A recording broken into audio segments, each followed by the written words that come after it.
If you find you need to remove a giant Tubeless-Ready tire from a rim for any reason, like a flat tire, follow these steps. First, the tire may already be flat, but if it's not, open the valve and completely deflate.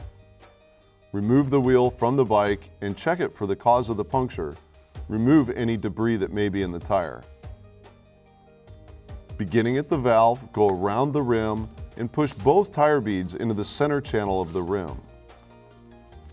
Using either your hands or the appropriate tire lever, and starting at the valve, lift one bead of the tire over the hook of the rim, work your way around the rim until the entire bead is outside of the rim tire well.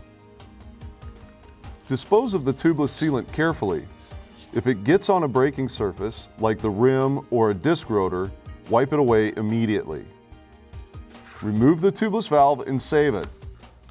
Don't lose the rubber O-ring or the valve nut. You're going to need this complete assembly again for your next tubeless setup. To completely remove the tire, you should again use your hands or the appropriate tire lever and lift the remaining bead over the hook of the rim and pull the tire away. Using an isopropyl alcohol mixture, clean any remaining sealant or debris from the rim tire well and external surfaces, especially the braking areas of rim brake wheels. At this point, you're done and ready to install a new rim tape, a new tire, and new sealant.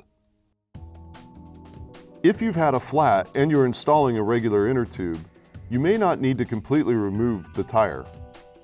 If it's not damaged, you can leave one bead of the tire inside the rim tire well.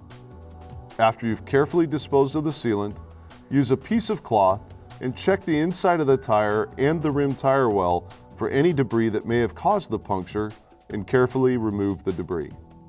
And remove the tubeless valve and save it. Do not lose the rubber O-ring or the valve nut either. You're going to need those in the future. Partially inflate the replacement inner tube only with enough air to give it a little shape. Insert the inner tube valve through the rim valve hole. Push the partially inflated inner tube into the tire casing and rim tire well, working your way around the tire until it is completely in place. Starting opposite the valve, again using your hands or the appropriate tire lever, push the bead of the tire back into the rim center channel and work your way around the rim to the valve. Continue until the entire bead is in the rim tire well and both beads are in the center channel. Take note, this is very important. It is possible that the inner tube may get pinched between the tire and the rim and could be punctured or torn. If this happens, the tire and tube will not hold air and will deflate. Be very careful that the inner tube is not pinched between the tire and rim at any point.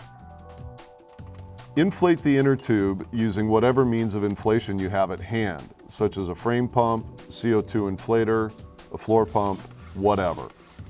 During this step, be sure that you do not exceed the maximum inflation pressure as indicated on either the tire or the rim. Again, take note, this is very important too. During inflation, if you notice the inner tube protruding through any part of the tire, stop immediately. Your tire casing has been severely damaged and must be replaced prior to use. Check to be sure both beads are seated on the rim properly.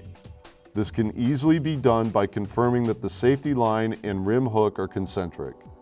It is also recommended to spin the wheel slowly and identify any hops or wobbles that may be in the tire. Here's another important note. If you see hops or wobbles in the tire, which are not present in the rim of the wheel, do not ride your bike.